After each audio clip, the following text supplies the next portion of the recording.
where do deer bed? So a lot of people ask that question. You know, it's on a lot of hunters' minds. I'm going to show you really an ideal spot, just a natural bed. And I create a lot of beds for myself and on a few clients' properties and stuff. But what I want to show you is this is an old blown down tree on a point. So it gets kind of flat right up there where that house is. If I pan around here, kind of on a point, kind of looks out across a neighbor's pasture.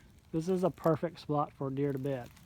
So I'm walking around doing some work on the property today, and I said, you know, that's a big old tree. I'm going to go up there and look and see, you know, if there's a deer bed up there. And I can pretty much call it out, you know, nowadays after doing this for so many years, where deer bed's going to be. So this direction is kind of north and west, and we have a lot of northwest winds coming this way. So ideally, a deer would lay somewhere around this log, maybe back up against the log, with the wind coming this way, blowing over its back, being able to scent anything coming from behind them over there, and visually scanning around this area, you know, being able to see any predators walking up in the direction that they can't smell from. So that's the scenario in hill country where you have a lot of points and fingers, you know, coming off of ridges and stuff. That's where deer are going to be bedded.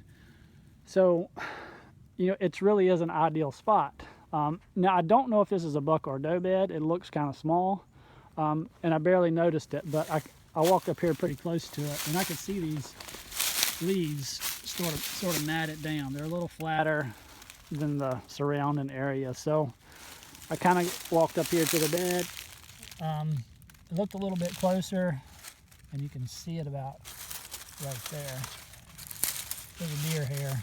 So maybe this bed was used a day or two during hunting season. This is a pretty thick, nasty area that I'm in right now. So just a couple hairs, you know, not a lot, but a flat area gives the deer a good place to escape from predators. A little bit of overhead cover right here. They can easily escape up through there, hop down the hill, go that way, maybe scoot out the back if something comes from down here where they're visually checking. But that's a good spot where deer bed. Now you can create a lot of these places on your own by hinge cutting trees, but if you're not putting them in the right spot, you're at a real disadvantage for, you know, being effective, being able to hunt these deer effectively.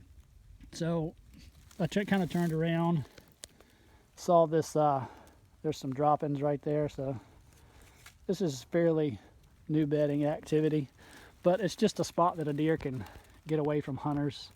And if you know where those spots are, you can capitalize on it and hunt them more effectively. I'll see you guys on the next video.